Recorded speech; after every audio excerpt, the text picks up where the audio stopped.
Alors, un mot pour lire dans un terme d'un grand professeur du Collège de France, ce qui peut-être unit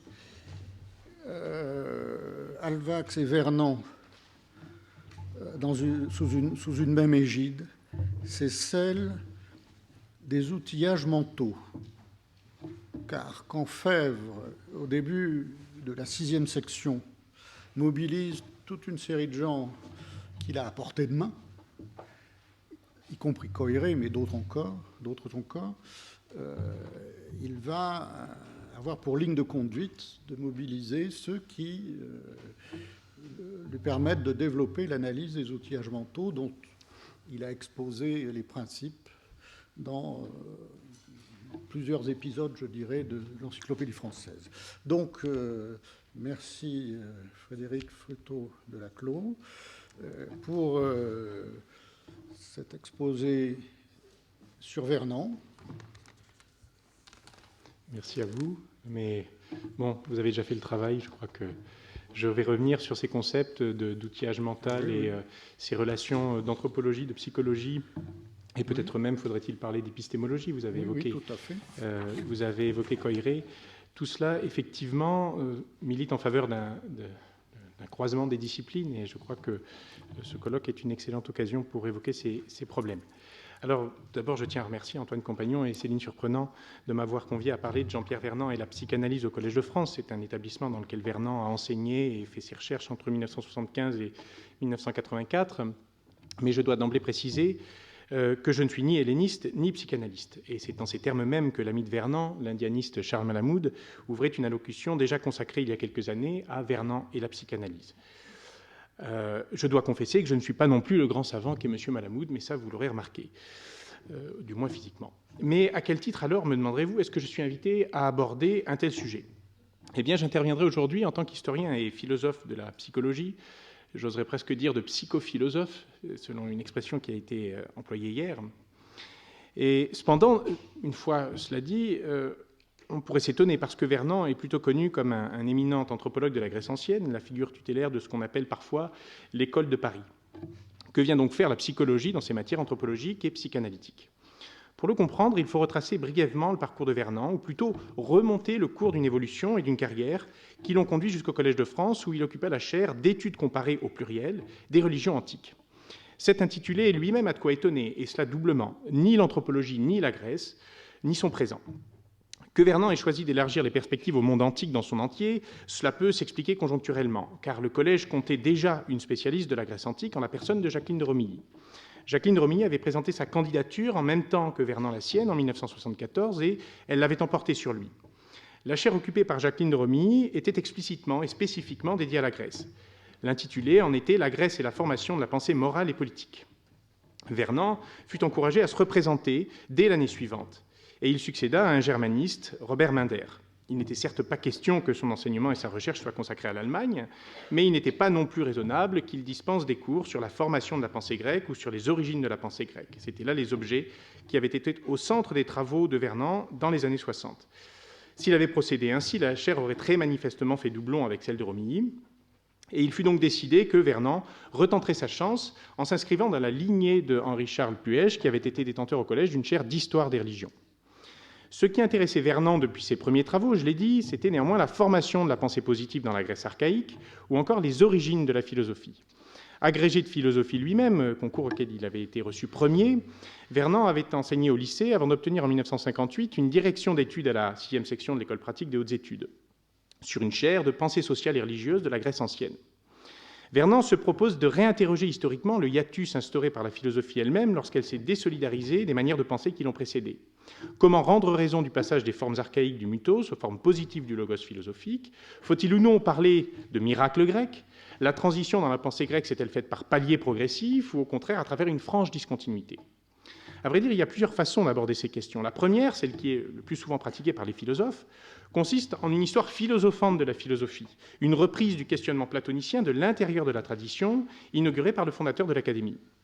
Certains auteurs avaient essayé de bousculer un peu les choses, comme l'antiquisant Pierre-Maxime Schul, qui avait produit une thèse dont le titre est « Essai sur la formation de la pensée grecque, introduction historique à une étude de la philosophie platonicienne ». Cette thèse a frappé Vernon, qui s'y réfère dans Mythes et pensées chez les Grecs. Pourtant, Schule ne compte pas parmi les maîtres directs de Vernon. Peut-être la tentative est-elle encore trop philosophante, pas assez historienne. Car l'intérêt de Vernon se porte sur la crise qui a frappé les cités grecques au Ve siècle et surtout sur la répercussion que cette crise a eue sur une multiplicité de plans. Ce concept de plan est primordial. Il est amené à jouer un rôle déterminant. On a affaire avec lui à un concept véritablement opératoire qui est partout à l'œuvre chez Vernon, sans avoir nécessairement fait l'objet d'une thématisation particulière. C'est que la philosophie, pour Vernon, n'occupe qu'un plan parmi d'autres. D'économique, la crise qui a frappé les cités grecques est devenue politique, sociale, culturelle, enfin religieuse et philosophique, à travers la naissance de la pensée philosophique elle-même, qui s'est inventée dans un rapport tendu de reprise et de dépassement vis-à-vis de la pensée religieuse. Pour bien faire entendre ce parallélisme des plans, cette portée multivoque de la crise, à travers relance et écho, propagation et contamination, d'un niveau à l'autre, d'un plan donc à l'autre, Vernon se réfère à un concept hérité de Marcel Mauss, dont il fait une interprétation particulière, c'est le concept de fait social total. L'unité totale de l'humain, aussi bien de l'homme grec que de n'importe quelle forme humaine de culture et de civilisation, tient à ce feuilletage des significations, à cette succession de plans. Mais force est de constater qu'au sein des plans ou des feuilles de la culture grecque, tous et toutes ne retiennent pas autant l'attention de Vernon. Sont privilégiés par lui les bouleversements ayant affecté les catégories mentales, l'outillage mental en un sens, ce que, reprenant plus spécialement les termes de son premier véritable maître, Ignace Meyerson, Vernon appelle les fonctions psychologiques. La mémoire, le temps, l'espace, le travail, la pensée technique, l'image, la personne, voilà quelques-unes de ces fonctions psychologiques. Il importe à Vernon de s'interroger sur le sens que de telles notions ou fonctions ont eu pour l'homme grec, sur l'évolution de ces catégories au Ve siècle et au-delà jusqu'à nous, et cela en se penchant sur les œuvres effectivement produites à cette époque, que ces œuvres relèvent de la poésie épique, de la tragédie attique, de la philosophie, ou encore de ce qui reste, d'un point de vue archéologique, des cités, des édifices. Et voilà le point où je voulais en venir, car se fondant sur un matériau d'une grande richesse, d'une impressionnante diversité, Vernon a été guidé par un souci de psychologue, très exactement par les principes d'une psychologie historique, objective, comparée, qui fut fondée par Ignace Meyerson, qu'il avait rencontré à Toulouse pendant la Seconde Guerre mondiale. À croire que l'intériorité, que l'humanité, que l'essence de l'homme se laisse appréhender par simple réflexion, les philosophes se sont engagés dans les pires divagations spéculatives. On ne comprendra quelque chose à l'esprit humain qu'à s'attacher aux produits a posteriori de la pensée. Ces produits sont des comportements, ce sont des actes, ce sont enfin et surtout des œuvres. C'est donc du dehors qu'on appréhendera l'esprit dans des objets qu'il a lui-même formés ou forgés, objets de culture et de civilisation, qui sont à considérer comme autant d'objectivation du mental. D'où, aussi étrange que cela paraisse pour une psychologie, science de l'âme ou du sujet, la qualification immédiatement accolée à la discipline, eh bien, il faudra pratiquer une psychologie dite objective. Mais qu'on ne s'y trompe pas, les œuvres ne sont qu'un point de départ, il n'est pas question pour Meyerson et Vernon après lui de s'en tenir à elles, de réfuter l'existence d'un homme intérieur, c'est une expression qui revient souvent sous la plume de Vernon. De ce point de vue, la psychologie objective ne se rapporte pas aux œuvres comme le behaviorisme au comportement, et elle se sent en revanche beaucoup d'affinité avec les travaux de Pierre Janet, pour qui l'attachement aux actes a toujours eu pour fin la description de ce qui se passe en nous, en l'occurrence la considération, chez Janet, de la variation de la quantité de force ou de niveau de tension de l'esprit. Il ne faut pas négliger pour autant la grande différence qu'il y a entre Meyerson, Vernon d'un côté et Janet de l'autre, au terme de l'induction du mental à partir des œuvres ou des actes. Car une fois entrée dans la machinerie du mental, la psychologie objective constate que tout, y compris les facultés ou les catégories, est soumis à variation. Ce n'est pas seulement que l'imagination diffère de la mémoire, ça va de soi, mais c'est plutôt que l'imagination et la mémoire, chacune pour son compte, ne cessent de différer d'elles-mêmes. Ce qu'un grec appelle mémoire et ce qu'il appelle imagination, cela n'a rien à voir avec ce qu'un homme du Moyen-Âge appréhende sous ce nom, ni rien à voir avec ce que nous, aujourd'hui, entendons par mémoire ou par imagination. Autrement dit, si elle s'attache vraiment aux œuvres, la psychologie objective doit arriver à la conclusion que l'esprit est chose mouvante. Il n'y a aucune fixité du mental, l'homme intérieur est toujours pris dans le cours d'une évolution, dans l'élan d'une histoire. Et dans ces conditions, la psychologie objective devra se reconnaître encore deux caractéristiques qui participent essentiellement de son essence, de sa définition. Elle devra être comparative d'une part et historique d'autre part. Comparative car, comparant les œuvres, elle ne pourra qu'être frappée par l'importance de la variabilité historique dans la constitution de l'outillage mental. Dès lors, psychologie historique objective comparée.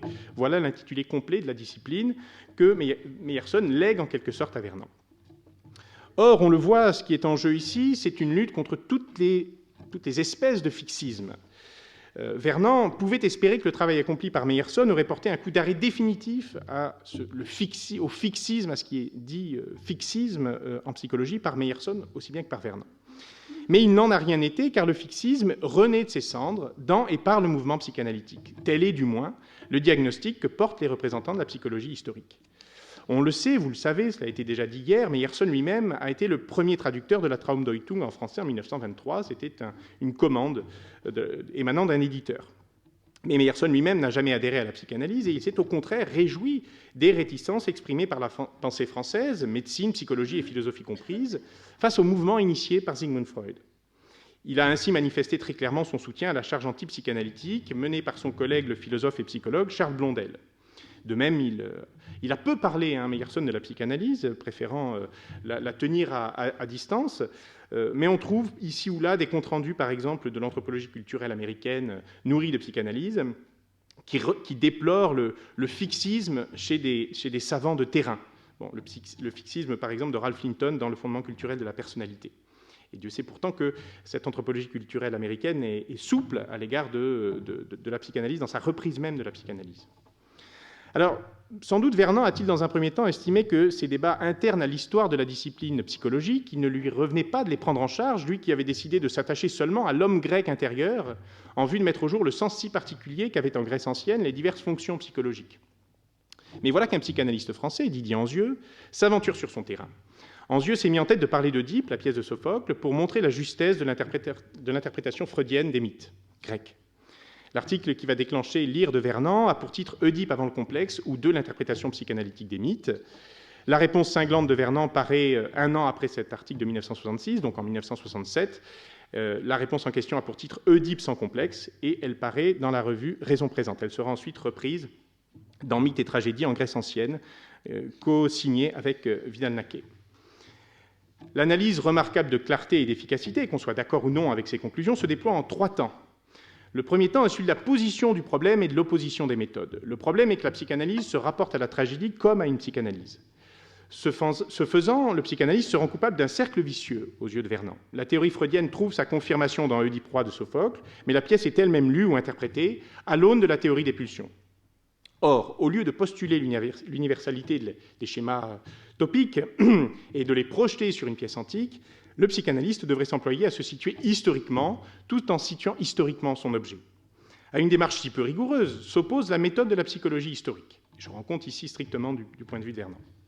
Celle-ci, loin de projeter des cadres d'analyse préexistants, part de l'œuvre, en l'occurrence des textes tragiques, et s'emploie à les rattacher à leur contexte historique. Elle est ainsi conduite à dévoiler une multiplicité de dimensions ou de plans, saisis dans leur complexe nouage littéraire. L'analyse linguistique, thématique, dramatique révèle au cœur de la tragédie une signification historique, sociale, mentale singulière. Elle fait en particulier apparaître une tension interne à la pensée grecque du Ve siècle. Se dégageant d'un arrière-plan religieux qui forme encore le fond de la légende héroïque, de nouvelles valeurs émergent qui tendent à représenter l'homme comme un agent plus ou moins autonome, comme un individu libre, responsable de ses actes. Mais le héros tragique se situe ainsi entre 2 plans. Bourgeois d'Athènes au milieu de ses concitoyens, donc évoluant dans un monde humain, il est également confronté à la présence des dieux qui ne cessent de planer au-dessus de sa tête. La difficulté est que la psychanalyse, et notamment Anzieux dans son article de 1966, ne veut rien entendre de cette complexité. Évidemment, ici, il faut opposer au complexe d'Oedipe la complexité de l'œuvre elle-même, selon Vernon. Tout simplement parce qu'aux yeux de Vernon, Anzieux procède par simplification successive de toute la mythologie à une légende, de toute la tragédie à une pièce, de cette pièce à un de ses éléments, de cet élément à un rêve. Il faut donc s'engager dans une série de désimplifications successives, de recomplexifications progressives. Et Vernon s'y emploie en abordant, pour commencer, c'est le 2e temps de la critique, après la question de la méthode, en abordant donc, pour commencer, l'interprétation psychanalytique générale des mythes.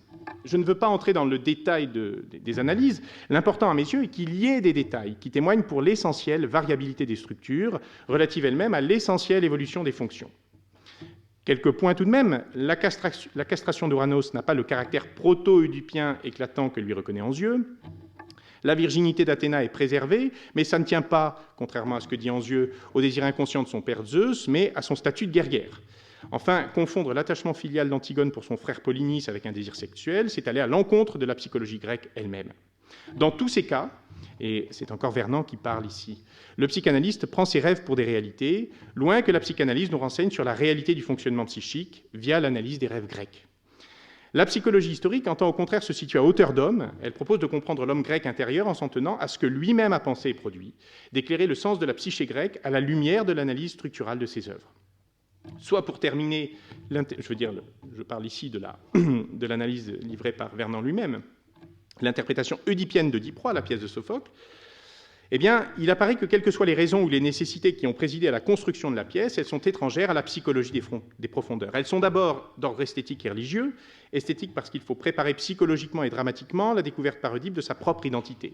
Et religieux dans la mesure où l'oracle doit être énigmatique sans jamais être mensonger. Or, par-delà ces contraintes, ce qui importe à Sophocle, note Vernant, est de faire valoir en Oedipe un héros doué d'une hubris propre au tyran. La jalousie à l'égard de Créon en découle, qui pourrait lui ravir son trône. Par-dessus tout, donc, Oedipe craint une basse naissance, un sang dont il devrait rougir. Il n'est pas jusqu'aux relations entre Oedipe et Jocaste qui ne trouvent leur sens dans des raisons psychosociales ou psychopolitiques, et c'est là la trouvaille en quelque sorte de Vernant au terme de son développement. Aucun sentiment maternel ne lie Jocaste à Oedipe, mais Sophocle ne cesse d'insister sur le caractère dominateur, autoritaire et tyrannique du héros. En somme, s'il y a un symbolisme grec du rêve, ce symbolisme est psychopolitique ou psychosocial. Le rêve a une signification grecque comme il a d'autres significations historiques. Il faut inciter les psychanalystes à historiciser leurs pratiques, l'idéal étant même de parvenir à historiciser la psychanalyse elle-même, car la psychanalyse ne représente qu'une étape dans la longue histoire des projections ou des constructions psychologiques de la signification du rêve. La psychanalyse est une clé des songes parmi d'autres que la psychologie historique a pour vocation de décrire et d'expliquer. Alors, il n'est pas question pour moi de me prononcer sur le fond de cette controverse, puisque, je le répète, je ne suis ni helléniste ni psychanalyste, et je n'opposerai pas les érudits bornés aux psychanalystes audacieux, ou les antiques qui sont sérieux aux psychanalystes qui prennent leurs rêves pour des réalités. Je voudrais juste souligner un point. Il me semble que la position du problème gagne à être clarifiée, et peut-être sa solution sera-t-elle favorisée, si l'on précise que la discussion n'a de sens qu'à tenir compte de la visée proprement psychologique de Vernant à cette époque. C'est en psychologue, et en psychologue appliquant strictement le programme de Meyerson à l'homme grec, que Vernant s'attache à l'interprétation psychanalytique des mythes grecs. Cette visée psychologique est signifiée par les conditions d'insertion de l'article Oedipe Roi, Oedipe sans complexe, qui porte entre autres sur Oedipe Roi, dans le recueil de Vernant paru en 1972, Mythes et tragédies en Grèce ancienne. Cet article vient juste après un très long hommage rendu à Meyerson, ébauche de la volonté dans la tragédie grecque. Tout cela n'apparaît plus après coup, dans la mesure où Vernant a cessé de se présenter comme un psychologue. Il est devenu, selon ses propres termes, anthropologue de la Grèce ancienne. Alors, plusieurs problèmes ici. De quand date cette réorientation? Quelles en sont les raisons? Et quelles en sont les implications pour la compréhension de notre débat? Nicole Laureau, l'éminente helléniste, a daté la transmutation de la préface à l'édition de 1968 d'articles de l'helléniste Louis Gernet, Anthropologie de la Grèce antique. Gernet est une autre influence déterminante sur le parcours de Vernant. Si Meyerson a fourni la méthode, Gernet a en quelque sorte apporté son expertise sur l'objet de l'étude. C'est au contact de Gernet que Vernant a choisi d'appliquer les principes de la psychologie historique à l'homme grec. Mais plus que la figure de Gernet, ce qui importe, à mon sens, c'est le contexte anti-humaniste de la publication des textes de Gernet. Ce contexte contribue à éclairer la réorientation anthropologique de Vernant. Vernant a été particulièrement irrité alors par la proclamation due à Michel Foucault, je parle du texte Les mots et les choses, de l'effacement de l'homme comme objet de science. Comme si l'on ne pouvait plus penser que dans le vide de l'homme disparu. Vernant ne croit pas que l'homme soit effacé ou effaçable du tableau des sciences, comme il le dit clairement dans un débat du milieu des années 60 à la Sorbonne. Si vous chassez l'homme par la fenêtre, en l'occurrence, il va revenir par la fenêtre, mais il est d'abord chassé par la porte. Si vous chassez l'homme par la porte, il revient par la fenêtre. Or, ce que voit malgré tout Vernant, c'est que la psychologie telle qu'elle s'est organisée depuis la fin de la guerre, elle ne laisse plus de place aux attendus de la psychologie historique. Si l'unité de la psychologie est à assurer entre psychologie clinique et psychologie expérimentale, selon les termes fameux du psychanalyste Daniel Lagache, alors il n'y a pas grand-chose à attendre pour la psychologie historique. L'entreprise meyersonienne n'a pas sa place dans un tel tableau, pas plus que Meyerson lui-même n'avait trouvé de place à la Sorbonne. Je rappelle que, postulant sur une chaire de psychologie à la Sorbonne en 1948, Meyerson avait été battu par Lagache. L'horizon n'est cependant pas totalement bouché pour l'ambition meyersonienne, car d'autres alliés se sont présentés, qui ont commencé à rendre de précieux services à l'étude de l'homme grec. Ses alliés se trouvent du côté des anthropologues et ces services ont été proposés par Marcel Détienne, qui s'est formé à l'école de Claude Lévi-Strauss et qui, de retour chez les hellénistes, s'est engagé dans une vaste application de l'analyse structurale au matériel mythique grec. Dans le premier volume de Mythes et tragédies de Vernant, le mouvement qui mène de la psychologie historique à une anthropologie historique est en marche. Oedipe sans complexe, il est introduit par une réflexion de psychologie historique sur la fonction d'agent et la notion de volonté, conforme aux attendus de la psychologie historique de Vernant, est suivi par un hommage rendu à Lévi-Strauss, consacré à la structure énigmatique de Diproie, faite d'ambiguïté et de renversement. Il est vrai que l'ambiguïté a une signification, une implication psychologique, en l'occurrence, l'ambiguïté ou l'indécidabilité de la structure de la pièce en certains de ces moments témoigne pour la difficulté grecque à élaborer une conception ferme du sujet de l'action, une notion claire de la volonté libre. Et de ce point de vue, c'est encore de la psychologie historique. Mais progressivement, dans l'hommage à Lévi-Strauss et au-delà, le versant psychologique de l'analyse tend à s'atténuer, cependant que l'ambition historienne est plus que jamais affirmée. L'objet même d'une anthropologie historique sera d'introduire le mouvement de l'histoire dans l'analyse des structures, de doubler les moments d'analyse structurale par une attention soutenue à l'évolution des structures. Il n'existe de structure que par rapport à une histoire, voilà la thèse finalement que finira par soutenir Vernant à travers ses ultimes travaux. L'anthropologie historique répond à une anthropologie structurale tout en l'encadrant.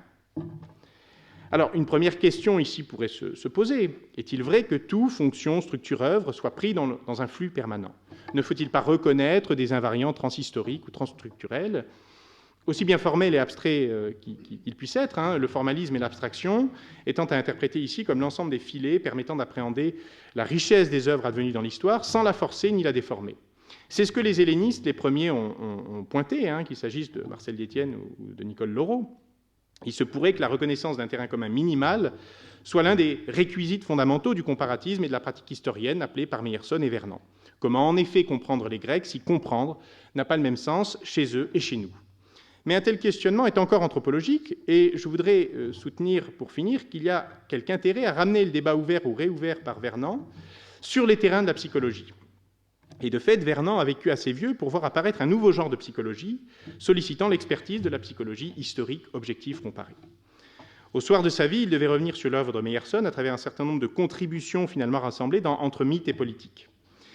À mon sens, il ne faut pas seulement y voir le retour sur le chemin parcouru et sur les maîtres qui orientèrent son cours, aussi bien l'état de la discipline psychologique a-t-il conditionné un tel retour. Cet état, quel est-il? Eh bien, pour le dire vite, une nette domination de la psychologie expérimentale qui, sous le nom de sciences cognitives ou de neurosciences, tend à déborder les limites même de la psychologie pour s'avancer sur le terrain de la philosophie à travers une multitude de philosophies de l'esprit. Et au cœur de cette domination, l'amorce d'un tournant historico-culturel qui retrouve, après bien des errements, les intuitions de Meyerson. Je voudrais rendre hommage ici aux travaux de Jérôme Brunner, qui est mort le 5 juin dernier à l'âge de 100 ans, immense psychologue américain, initiateur des sciences cognitives après la Seconde Guerre mondiale. Il fut progressivement amené à souligner l'importance pour la psychologie des médiations historiques et culturelles. Il a même fini par se reconnaître dans l'entreprise meyersonienne au point de sous-titrer en français un de ses ouvrages, L'esprit humain dans ses œuvres. Il fut même invité à prendre la parole à l'occasion d'un colloque pour une psychologie historique, et il a commenté en détail des articles de Meyerson. Cependant que Vernant voyait ses premiers enthousiasmes psychologiques réactivés par la découverte dans les archives de Meyerson d'une esquisse de 1942 de psychologie de la volonté et de l'agentivité. Ce qui est en jeu dans toutes ces questions, proprement psychologiques, c'est le difficile problème de la fixation naturaliste de l'esprit, à laquelle s'oppose dans certains courants de psychologie culturelle l'hypothèse d'un constructivisme corrélé aux évolutions sociales et historiques des individus ou des collectifs. Quel bilan fera-t-on du côté de la clinique? Car c'est autour de ce nœud disciplinaire ou sous-disciplinaire, évidemment, que la polémique a surgi entre Vernant et Anzieux. Il se trouve que l'universalité de l'Oedipe a été contestée en philosophie même, et je pense ici à la conception renouvelée de la psychanalyse baptisée schizoanalyse par ses inventeurs, Gilles Deleuze et Félix Guattari. Ces derniers s'appuyaient sur les travaux de l'anthropologie africaniste française, qu'il s'agisse d'Adler, de Cartry ou encore d'Ortigue, et ils ne perdaient pas une occasion de se référer à Vernant et d'Étienne. Pour autant, ils ne se sont jamais appuyés sur Meyerson, ils n'ont pas cru devoir intervenir dans des controverses agitant la psychologie. C'est que pour eux, comme pour Lacan avant eux, la psychanalyse est une antipsychologie. Revenir sur les présupposés de l'analyse freudienne puis lacanienne ne signifie pas, à leurs yeux, restaurer des doctrines psychologiques, remettre au travail des concepts proprement psychologiques. Et pourtant, je pose la question, quelle forme pourrait prendre un retour à la psychologie par-delà le retour à Freud de Lacan, par-delà l'opposition schizoanalytique à Lacan de Deleuze et Guattari. Il ne serait peut-être pas si aberrant que cela d'envisager la réhabilitation d'une énergétique qui serait psychologique sans être psychanalytique.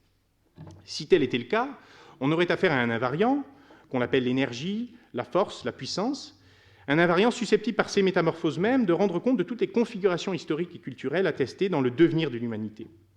Une telle histoire, au fond, a été esquissée par Deleuze et Guattari dans le chapitre central de l'Anti-Oedipe, sauvage, barbare, civilisé.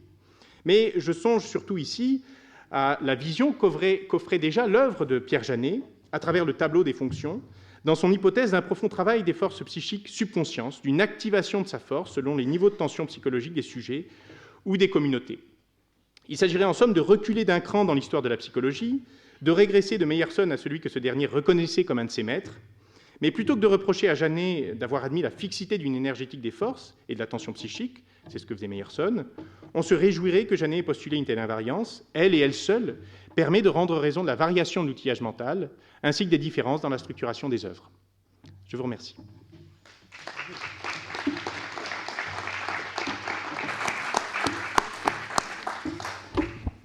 Merci pour cet exposé que je qualifierais là aussi en prenant un mot du vocabulaire févrien de robuste, et qui nous... où la stratification, vous avez fait une analyse stratifiée que je trouve tout à fait éblouissante et aussi pertinente quant à la restauration de l'importance d'Ignace Meyerson, qui, dans toute l'histoire que nous avons racontée hier et aujourd'hui, joue un rôle fondamental. Alors, ah oui, Céline a peut-être pris le micro, voilà.